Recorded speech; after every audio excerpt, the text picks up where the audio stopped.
яа. За ингээд 2024 оны 9-р ангийн гүйцэтгэлийн үнэлгээний материалын тайлбарыг хүрэхэд бэлэн болсон байна. За ингээд хувилбарыг бол 9-р ангийн суралцагчид маань тэмдэгтээ сайхан тэмдэглээд гол гэсэн хугацаанд тэмдэглээд аваарай. За эхлээд гүйцэтгэлийн үнэлгээний материал дээр бол заавал юу гэдэг вэ гэхээр уялаг хүснэгт өгдөг учраас уялаг хүснэгттэй маш сайн ажил сурах шаардлагатай.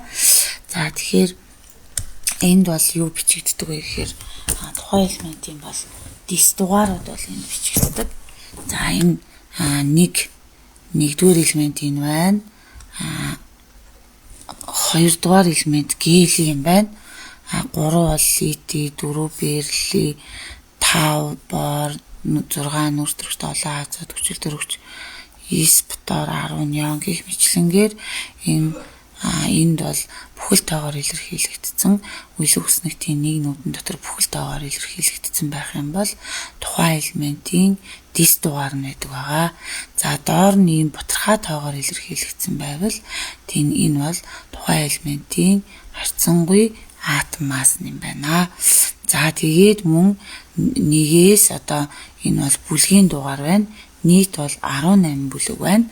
За нэгдүгээр бүлгийг 1А бүлэг, хоёрдугаар бүлгийг 2А бүлэг, 13 дугаар бүлгийг 13А, 14-ийг 4А, 15-ыг 5А, 16-ыг 6А, 17-г 7А, 18-ыг 8А гэх мэтлэнгээр. За 1А бүлгийн острогчоос босод лити, натрий, калий, рубидий, цезий, франц X элементүүдийг бол шултын металлууд гэж нэрлэдэг. Гэх мэтлэнгээр бүлгийг бол ингээд босоо баган маягаар хардаг бол үеийг бол ингэж хэвтүүлж хардаг байгаа. За ингээд нэгдүгээр тест рүү бүгдээрээ оръё. Шилэн савта шингэн бороомыг хэсэг хугацаанд байлгав. Туршилтын үр дүн зураг төсөөлөө. Энийг ямар үзэгдэл болохыг тайлбарлаарай гэж байна. За тэгэхээр үүнийг тайлбарлахын тулд бид бүхэн яах ёстой вэ гэхээр Moza Web CMN гэдэг хаяг руугаа орсон шүү дээ. За ийшээ ороод хайх гэдэг сэдвүүдээр нь Depoz гэж бичиж байна. За тэгэхээр Depoz гэдэг хичээлтэй холбоотой агуулгыг бол эндээс олж болно. Эсвэл миний зүнх рүүгээ ороод ийшээ ороод эндээс цахим хичээл гэдэг рүүгээ ороод хичээлүүдээ сонгоод бол хийх боломжтой. За ингээд Depoz-ийн процессыг бол та бүхэн ийм зураг байдлаар бол харж байна.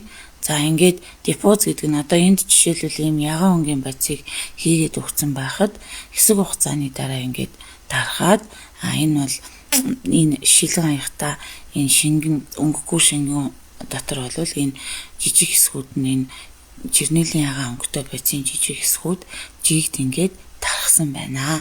За тэгэхээр Depoz гэдэг ойлголт бол яах вэ гэвэл ер нь бол яах вэ гэвэл орчны нэг хэсгээс нөгөө хэсэгт тархах үзэгдлийг бол бид нар Depoz гэж нэрлэдэг. За тэгэхээр шилэн савта борон бол саяны жишээн дээр бол яг таарж байна. Хүрэн бор өнгөтэй ийм шингэн байдаг. За энэ хүрэн бор өнгөтэй шингэнийг хэсэг хугацаанд байлгахад шингэн бороомыг хэсэг хугацаанд байлгасан чинь энэ үйл явцын эцэст бол энэ бороом бол энэ шилэн савны шилэн савны бүх хэсэгт бол жигд тархсан байна.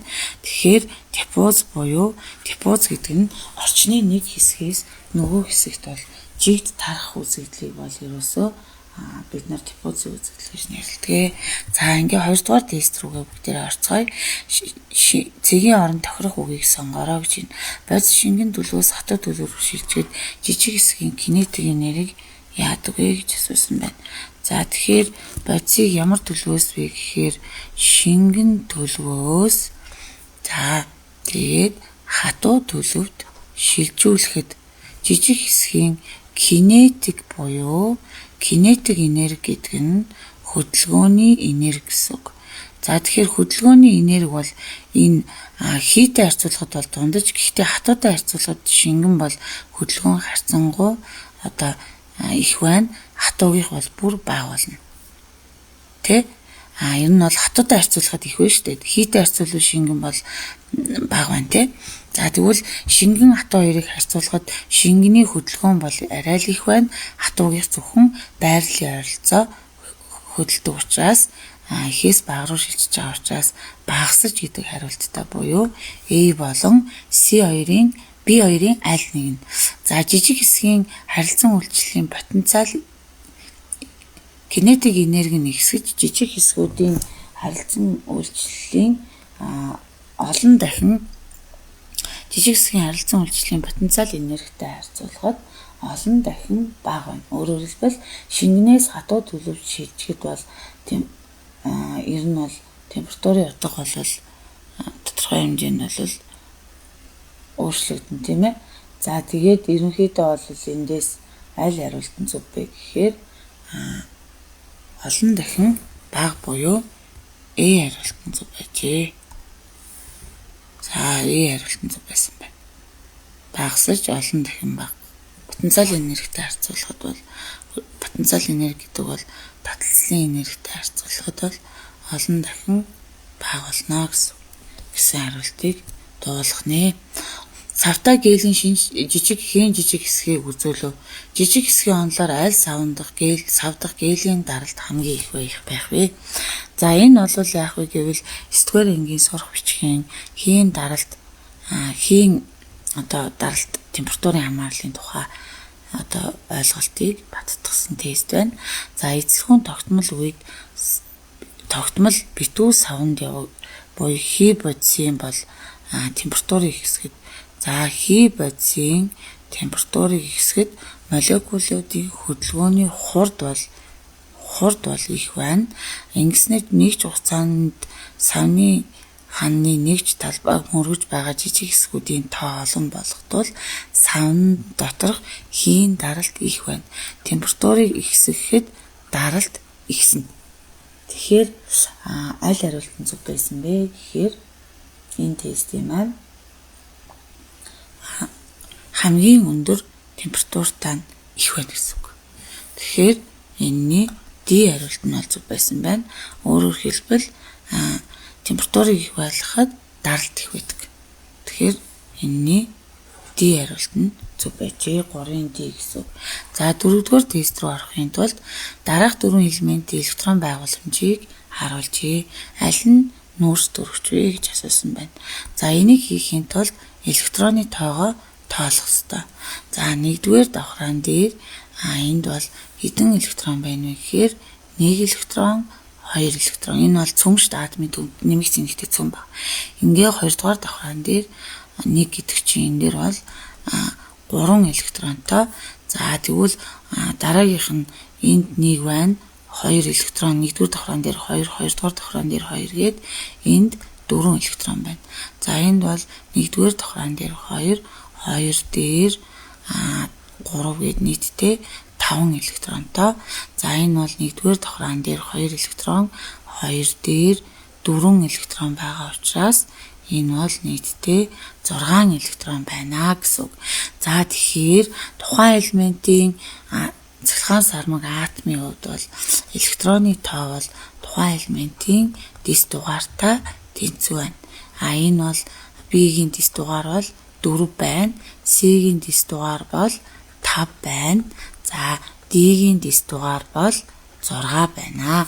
За уйлах хүснэгтээсээ 3 дугаар элемент юу вэ гэд харсан чинь юу вэ тийм ээ? Литий байна. За 3 дугаар элемент литий байна. За багш нь бол энийг бол мэдж байгаа. Тэгэхээр та бүхэн бол ерөөсөө уйлах хүснэгтээ ашиглаад 4 дугаар элемент бол бериллий байна. За тэгээд 5 дугаар элемент бол юу вэ гэхээр бор байна. 6 дугаар элемент бол бидний хариулт буюу нүүрс төрөгч байна. Ингээд нүүрс төрөгч буюу C гээд аль хариултан зөв байсан бэ гэхээр 4-ийн D хариултан зөв байсан байна. Яагаад гэвэл электроны тоо нь 6 байгаа учраас. Дараах атомууд дахь протон массын тоог олоорой гэж.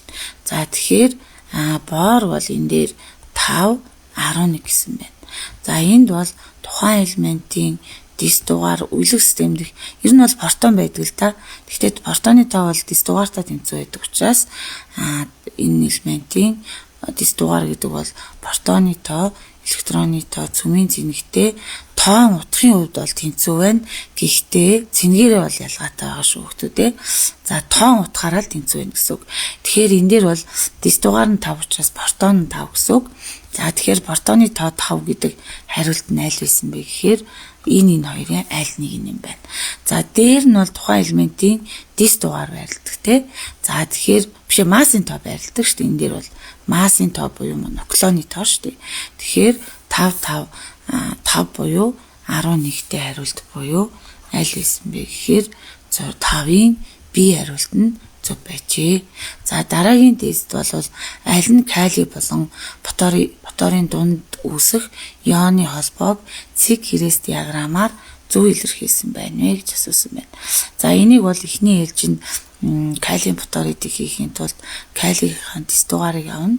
За тэгэхээр калий бол хэдгээр элемент вэ гэхээр 19 дугаар элемент тий. За тэгэхээр 19 дугаар элемент учраас калий тэг байж хагаад калий нэмэх 1 болно гэдэг бол 1 электроныг алдна гэсэн үг. Тэгэхээр 19-с 1-ийг хасгаар 18 электронтой болно гэсэн үг. Өөрөөр хэлбэл гадаад давхраандаа электрон байхгүй гэсэн үг. Фтор бол тэг байж хагаад хасах 1 болно гэдэг бол 1 электроныг нэмж авна гэсэн үг. За фторын дис дугаар буюу электроны тоо бол хэд байдаг вэ гэхээр энэ жижиг болохгүй. 9 байдаг. 9 дээр 1-ийг нэмээд гадаад давхраандаа 10 электронтой болно гэсэн үг. За тэгэхээр эндээс бол гадаад давхраандаа электрон гүйхээр энд байх боломж байна. Гэхдээ энэ ионы холбоо бол дундын хосоор үүсдэггүй. Энэ бол ковалентийг илэрхийлсэн учраас энэ биш байна. Калий бол бусдад 1 электроноо өгөөд нэмэгц зэнэгтэй ион болдог учраас энэ хариулт биш байна. Энэ бол калий бол гадаад давхраандаа услаагүй 2 электрон байхгүй шүү дээ. Тэгэхээр калий бол гадаад давхрааныхаа 1 электроныг өгөөд фтор бол уйлэг өснөгтийн 7 дугаар элемент учраас калийгийн 1 электроныг аваад гадаад давхраандаа октет буюу 8-ийн дүрмээр 8 электронтой болоод доктортой электрон тутцтай болно гэсэн үг. Тэгэхээр калий 1 электроноо өгөөд байвал нэмэх болно. Фтор бусдын калийгийн 1 электроныг аваад байвал асах болно гээд ингээд 6-гийн бол C хариулт нь зөв байжээ. За ингээд 6-гийн бол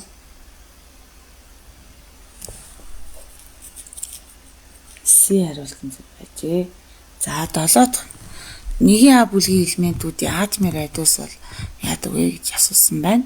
За тэгэхээр энэ дээр бол 1-ийн А бүлгийн элементүүд бол бүгдээрээ яадаг вэ гэхээр мөнгөлөг саарл өнгөтөө утгаар цайвар шар, рубидий цайвар шар гэдэг л дээ. Гэхдээ энэ дээр бол ямар өнгөтэй харагдаж байна хүүхдтэй хараараа. Цезийн мөн ялгаа байхгүй. Ер нь бол шүлтийн металлууд нь бүгдээрээ мөнгөлөг саарл өнгөтөө гэж бид нар чийжилдэг те. За шүлтийн металлууд нь мөнгөлөг саарл өнгөтөө утгаар амархан засагддаг ийм металлууд байдаг. За тэгээд эдгээр металлууд нь агаарын хүчил төрөгчдөө маш хялбар эсэлтдэг учраас эдгээрийг бол керосинд бол хадгалдаг байгаа. За тэгэхээр атомын радиус гэж асуусан байна. Үүнийг яахын тулд бид нар уйлэг хүснэгт хэрэгтэй. За уйлэг хүснэгтэн дээр шууд тайлбарлаа явуул илүү хялбар юм байна. За тэгэхээр 1-р үеийн элементүүд бол бүгдээрээ яадаг вэ гэхээр 1 давхраатай байдаг. За 1-р үеийн элементүүд энэ 2 элемент хоёулаа 1 давхраатай. 2-р үеийн элементүүд 2 давхраатай. 3-р үеийн элемент 3, 4-р үеийн элемент 4, 5-р үеийн элемент 5 давхраатай, 6-р үеийн бүх элементүүд 6 давхраатай, 7-р үеийн элементүүд бүгдээрээ 7 давхраатай байх нэ. За тэгвэл литий бол 2-р үеийн элемент учраас литий бол хэдэн давхраа үүсгэх вэ гэвэл цөмөө тойроод 2 давхраа үүсгэнэ. Натрий бол 3-р үеийн элемент учраас атомын төвд байгаа нэмэгц цэмээ тойроод 3 давхраа үүсгэнэ. За калий бол 4-р үеийн элемент учраас 4 давхраа үүсгдэг. За рубидий бол 5-р үеийн элемент учраас 5 давхрааг үүсгэнэ. За цезийн мөн 6 дугаар үеийн элемент учраас 6 давхраа үүсгэнэ. За тэгэхээр ер нь бол атомын радиус гэж юу хэлж байгаа вэ гэхээр атомын төвд байгаа нэмэгц нэгтгэц хүмүүс гадаад давхраа хүртэлх зай гэж хэлж болно. Мөн хоёр атомын цөмүүдийн хоорондын зай хагасыг хэлнэ гэж тодорхойлж болдог. За тэгэхээр ер нь бол яаж ч утсан хараад үзэхээр энд бол энэ хоёрын хоорондох зай, энэ хоёрын хоорондох зай, энэ хоёрын хоорондох зай, энэ хоёрын хоорондох зай бүлгийн дагуу доошлоход атомын радиус яаж байна вэ хүүхдүүдээс хараа. Атомын радиус томорж гин үү, жижигэрч гин үү? За та бүхэн бүгдээрээ за нэгэн ам бүлгийн дагуу тэгэхээр бүлгийн дагуу нэгэн ам бүлгийн аль элементийн атомын радиус хамгийн бага байна гэхээр хамгийн бага нь A хариулт нь бол хамгийн бага байсан байна. Яагаад гэвэл литий бол хамгийн цөмөөс гадаад давхраа хүртэлх зай бол ерөөсөө хамгийн багтаа нэтг гэсэн үг ээ. Ингээд A хариултыг. За ингээд давхраан дээр байрлах электронуудаа бас байрлуулад хийж болно. За тэгэхээр дараах диаграммын урвалын төрөл энергийн өөрчлөлтийг зөв илэрхийлсэн зөв мөрийг сонгоно гэж байна. За тэгэхээр энэ тестийг хийхийн тулд босоо тэнхлэхийн дагуу энэ бол үнэн амар зурж шít үнэндээ бол тийм ээ. За энийг харилцаж байгаа энэ дээр нь зур явчих зүгээр. За тэгэхээр ингэн гэсэн үг ээ. Энэ дээр ямар нэгэн бүр энийг эг зоо юу эндо юу гэдгийг ялгаж чадахгүй бол ямар нэгэн тоо орлуулаад чтий. Тэгэхээр хэлбэр байд юм байна. За тэгэхээр урвалын дулааны илэрлийг бид нар бол олохдоо яадаг вэ гэхээр бүтээгдэхүүн бодисын урвалын дулааны илэрлээс энергийн утгаас их утсан энергийн утгыг хасдаг тий. За тэгэхээр бүтээгдэхүүн за энэ дээр жишээлбэл T-г 1 гэж аваад энийг 10 хичээл та. Тэгэхээр энийгээс 10 гэхээр хасах тэмдэгтээ 9 килж авалмал гарлаа гэж бодъё. Тэгэхээр дельта H утга нь T-гээс бага буюу хасах тэмдэгтээ тоо байвал энэ бол экзо терм урвал гэж нэрлэнэ. Экзо терм урвал гэдгийг өөрөөр дулаан ялгаруулах урвал гэж нэрлэнэ. За ингээд аль хариулт нь зөв байсан бэ гэхээр дулаан ялгардаг экзо терм буюу хариулт нь зөв байсан байна. За нэгэн А бүлгийн дагуу дээшлэхэд элементүүдийн ямар шин чанар хэрхэн өөрчлөгдөх вэ гэж асуусан байна. За нэгт яадаг вэ гэдгийг за хайлах гэдгийг за нэгэн А бүлгийн дагуу дээшлэхэд гэсэн тийм ээ. За бүгдээрээ periodic table-ээсээ нэгт яаж ийн гэдгийг харъя. За тэгэхээр нэгт бол энэ дээр юм байна тийм ээ. За нэгэн А бүлгийн дагуу дээшлэх гэсэн шүү дээ. За нэгт нь бол 187 1879 1532 тэгээ өөр инсайт байна юм ч удаа. За тэгэхээр энэ нэгт нь бол яаж байгаа нь ажиглагдчих байна уу хүүхдүүдээ. Сайн хараарай. Нэгт нь дээшлэх тусмаа яаж гинэ үү? За сайн хараарай. За тэгэхээр бид нар бол нэгт нь сая бол хоёр тэр юуных бол өгөгдсөн байна. Гэхдээ энэ дээр яагаад өгөөгүй юм болоо тийм ээ? Сая тэгээд тэгэхээр за яжээ melting point-ийг нарыг тэгвэл. За динсайт нэгт нь бол яасан бэ гэхээр ерөнхийдөө бол 187 153 2 гэхээр дээшлэх тусам бол яаж юм бэ гэхээр өсөж чинь буурч чинь тий. За тэгэхээр тэдний нэгт болон хайлах цэг нь бусад металлаас харьцангуй бага байдаг шүлтийн металлууд нь тийм ээ. За тэгээд энэ дээр бол литий бол нэгт нь ногоон өнгөтэй юм байна. 530 970 860 литий бол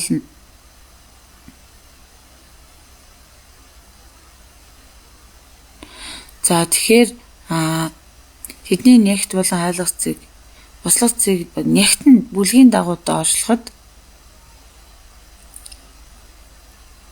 металлоос ирсэн бүлгийн дагуу доошлоход нэгт нь ихсдэг гэж штэ.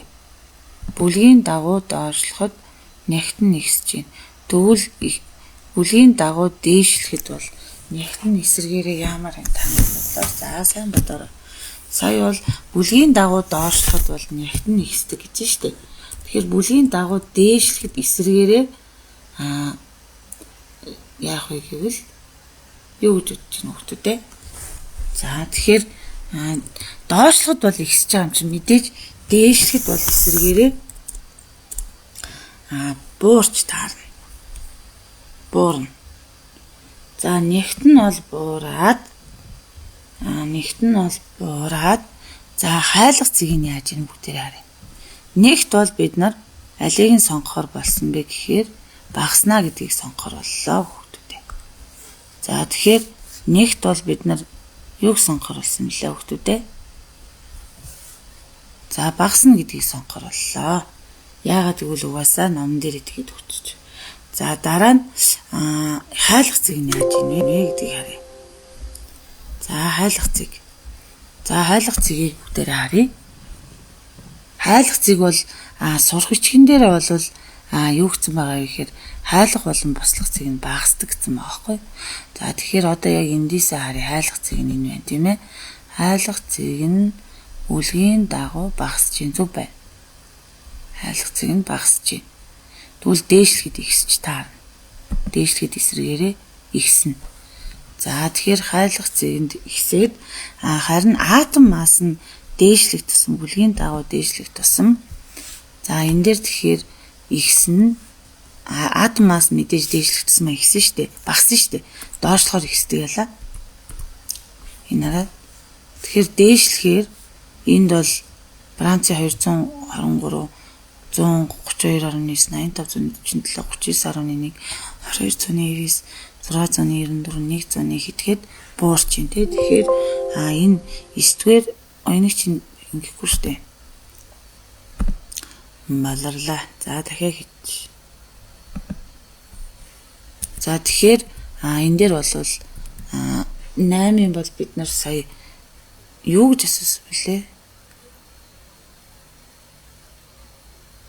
Тэ эндотерм, экзотерм. Өөрөөр хэлбэл их утсын энерги утга нь их байгаад бүтээгдэхүүний энерги утга нь бага байвал сөрөг тэмдэгтэй тоо буюу экзотерм 8 эзо. За тэгэхээр атом масс нэгт багасаад харин хайлах цэг нь ихсдэг. Тэгэхээр 9-ийн аль байсан бэ гэхээр нэгт нь бол сая багаснаа гэдэг нь зөв. Хайлах цэг нь дээшлэх тусмаа ихсэн атом масс нь багасна. Ингээд 9-ийн хариулт нь бол зөв байжээ. За 10 дугаар тест. Цэсийн сульфатын уусмал нь ямар өнгөтэй вэ гэхээр кобромеса 4 хатуу уусмал гэсэн шүү дээ. Хатуу байгаа нөхцөлтэй бол цэсийн сульфат нь ямар өнгөтэй байдаг вэ гэхээр цагаан өнгөтэй хатуу үзье тийм ээ. Харин цэсийн сульфатыг одоо усанд хийгээд дуусгахаар кобромеса 4-ийн уусмал үүснэ. Энэ нь ямар өнгөтэй байдаг вэ гэхээр цэнхэр өнгөтэй байт юм байна. За бүрх болохоо байвал яах вэ гэвэл эндээс бол харчж болно. За гэхдээ харахад удах учраас ерөнхийдөө эсвэл ингээл дурын одоо YouTube-с ч юм уу эсвэл одоо сая юунаас бол Mozo Book-с бол харсан ч бас болно л доо. Кобромеса 4 за нэмэх нь H2 гэдэг биччихээр гарч ирэх л байх.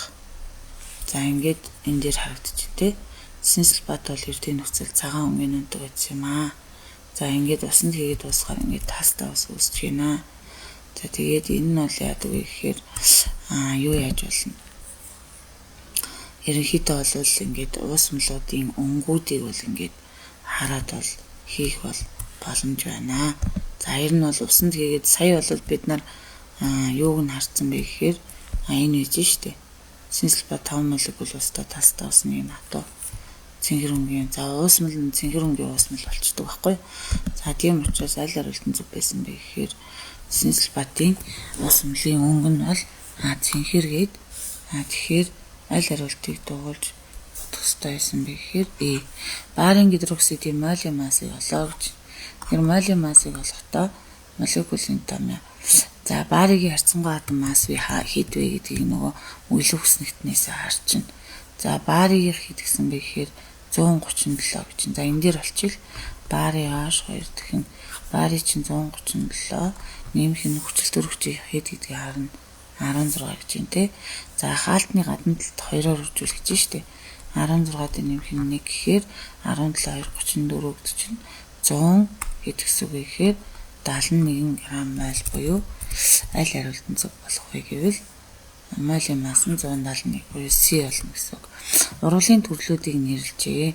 Энэ урвал ямар урвалд хамаардаг вэ гэхээр баарийн холоортой нийлээд H нь OH-тай нийлээд ингээд солилцож байгаа учраас энэ бол солилцох урвал гэж алга байна тий. За тэгэхээр энэ бол суур юм аа. OH-тай нийтлэх суур. H болохоор гэхээр энэ хүчил юм аа. Хүчил суур хоёр хоорондоо урвалд ороод тэгээд давс ус үүсгдэг урвалыг бид нар юу гэж нэрлэдэг вэ гэхээр саармагч урвал гэж нэрлэдэг байхгүй.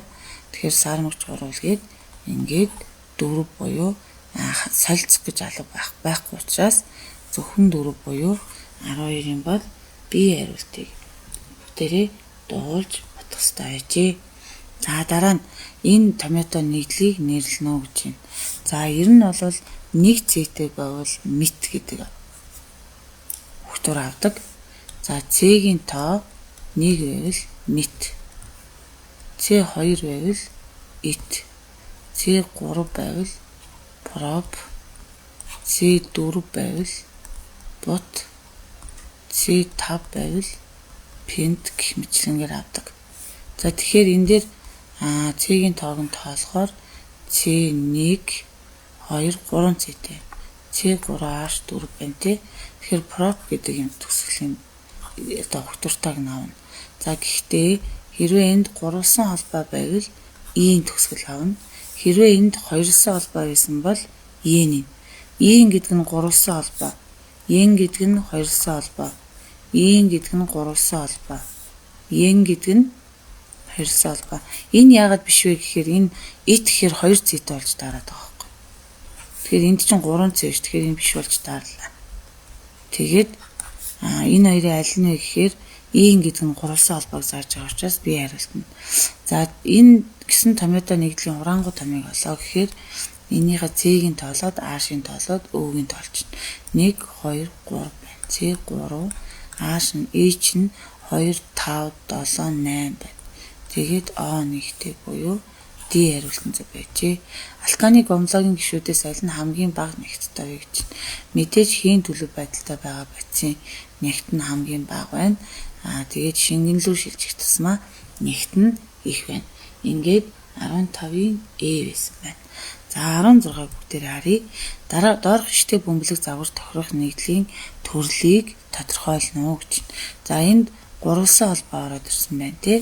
Тэгэхээр E-ийн төгсгөл авна гэсэн шүү сая. 2сан холбоо ороод ирвэл E. Энэ бол 2сан холбоог заана. Ан дан холбоог заана.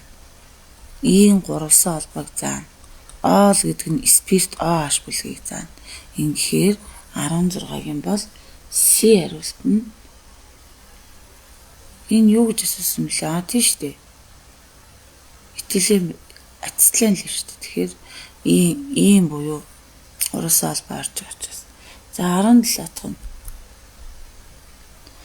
Зарим органик нэгдлүүдийн дэлгэмэл томьёо өгдөжээ. Гомлог игнэ гэдэг бол бие биенээсээ ерөнхий томьёо нь адилхан. Ерөнхий томьёо нь ижил за тэгсэн мөртлөө бие биенээсээ юугаар ялгаатай вэ гэхээр ерөнхий томьёо нь ижилхэн мөртлөө бие биенээсээ CH2 бүлгээр ялгаатай. Тэгээд нүүрс ус төрөгчдийн игнээг бол бид нар юу гэж нэрлэдэг вэ гэхээр гомолог игнэ. Нүүрс ус төрөгчдийн игнээг.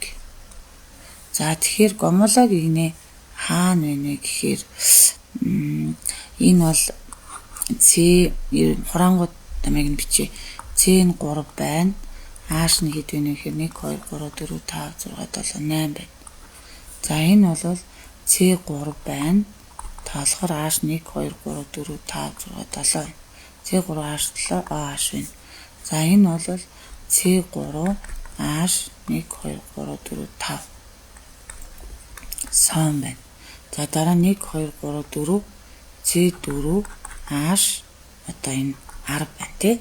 Тэгэхээр би биенээсээ энэ хоёр бол CH2 бүлгээр ялгаатай байгаа учраас 17-гийн бол 2 4 буюу биш ээ. 1 4 биш үү? 17-гийн этан болон 17-гийн аль нэг гэхээр энэ за яг гомологийг нэг гэхээр ер нь бол 1 4-тэй хариулт буюу 17-гийн D хариулт нь зөв байжээ. За 18 дахь нь ус цэвэршүүлэх байгууламжийн бүдүүрчийг харуулав. Аль хэсэгт элс болон нүүрсний шүүлтүүр байна вэ гэж. Элс болон нүүрсний шүүлтүүр бол голын энэ. Эхнийх нь бол A бол металл торон шүүлтүүр гэдэг юм байна энэ дээр. За B дээр болохоор тунцжуулах хэсэг, A дээр элс болон нүүрсний хэсэг гээд.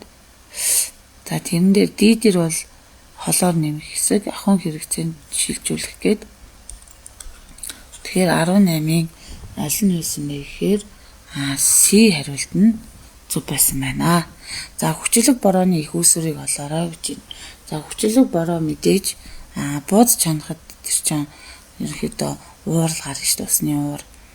Тухайн тэр буузан дотор агуулгдж байгаа бага хэмжээний одоо бодисын одоо юу ч гэдэг юм уу тий, сонгон ч юм уу, за мах ч юм уу, тэрний л үнэртэн түүнээс хүчлэг бороо үүсэх нөхцөлийг бол бүрдүүлэхгүй. Нүүрс шатахад бол хүчлэг борооны их үүсвэр үйлдвэрийн яндангаас гарсан утаа бол мөн ялгаахгүй. Ингээд 2 3 буюу 19-ийн A хариулт зөв байжээ. За төмөр болон модны үртэс болон модны үртэс болон төмрийн үртсийг ямар процессыг ашиглан ялгах вэ гэхээр ялгахдаа яадаг вэ гэхээр мэдээж төмөр бол соронзлогдох шинж чанартай шүү дээ, өөрмөц. Тийм учраас соронзлогдох шинж чанар дээр нь үндэслээд соронздох аргыг хэрэгэлдэг байх нэ. Ингээд 20-ын D болж таарлаа. За 2 дугаар хэсгийг бүгдээрээ хийж үзцгээе. За 2 дугаар хэсэг дээр яасан бэ гэхээр энэ дээр ингэсэн байна. За энэ нэг бөөрөнхий байгаа нь энэ эхлээд энэ электроноо тоолчих. Тэгэхээр ямар элемент нь харагдана шүү дээ. 1-р тохирон дээр 2, 2-р тохирон дээр 2 гэхээр электроны тоон 4 гэсэн. Атом гэсэн учраас электрон тухайн элементийн дэс дугаар тоо холбогдолтой тэнцвэр байна тий. Тэгэхээр дэс дугаар нь 4 бол Берли гэдэг элемент байна. За тэгээд жижиг хэсэг энэ Берли бол протон нь мэдээж дэс дугаар нь 4 байгаа учраас энэ Берлигийн дэс дугаар нь бол протон дэс дугаар нь 4 юм чи протон нь 4 гэсэн.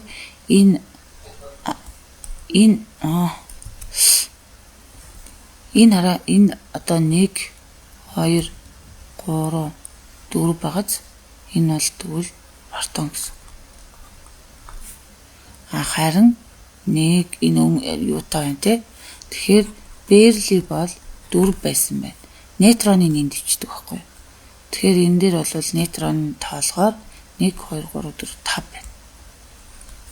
Тэгэхээр Z бол нейтрон юм байна. P бол юу вэ гэхээр үйлдвэр нь Z үсгээр тэмдэглэгдсэн нь юу вэ гэхээр Z үсгээр тэмдэглэсэн нейтрон шүү дээ. Тэгэхээр E тэнцүү 3 юм байна. E тэнцүү 3.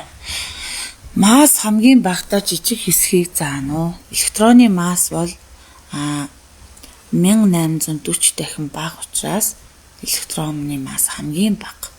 Тийм учраас атомын массыг тодорхойлохдоо протоны масстай нейтроны массыг нэмдэгтэй электроны массыг тооцдог. Яагаад гэвэл электроны масс нь атомын массаас 1840 дахин бага учраас B тэнцүү 1 гэсэн хариултыг дуулж бодох байжээ. За дараа нь атомын массын тоог олооч гэж байна. Атомын массыг олохдоо энд бол протон байна, энд нейтрон байна. Тэгэхээр атом масс протон, нейтрон хоёрын нийлбэр учраас энэ дээр 11 гэдэг. Атомын массын тоог олох гэхээр C тэнцүү юу нэ? Биш. 4-тэй тогийг нэмээд 9 шүү дээ. За данч тийм баха. Тэгэхээр C тэнцүү 9 болж таарлаа. Атомын дис дугаар гэхээр тухайн элементийн дис дугаар бол электроны тоотой. Тухайн элементийн атомын дис дугаар бол ерөөсөө электроны тоотой тэнцүү байдаг учраас энэ бол 4-р элемент гэж үзнэ. Атомын масс юу вэ? 9 шүү дээ. Атомын дис дугаар нь бол хэд байсан бэ гэхээр 4 байсан шүү дээ. Тэгэхээр D тэнцүү 4. Дээрх элементийн байрлах бүлэг нь хэд вэ гэхээр берлич угаасаа 2-ын А бүлэг шүү дээ. За энд хийж байгаа. Берли бол 2-ын А бүлэгт байрлаж байгаа. Тийм учраас байрлах бүлэг нь бол 2-ын А юм байна. За ингээд анхаарал хандуулсан явдалд бол баярлалаа. Ингээд 1 гэсэн үг шүү дээ. Тэгэхээр энийг ингээд маш сайхан уншиж бичээд тэмдэглээд за ингээд тестүүдээ сайхан ажиллаад за тэгээд яваарай. Ингээд анхаарал хандуулсан та бүхэндээ маш их баярлалаа.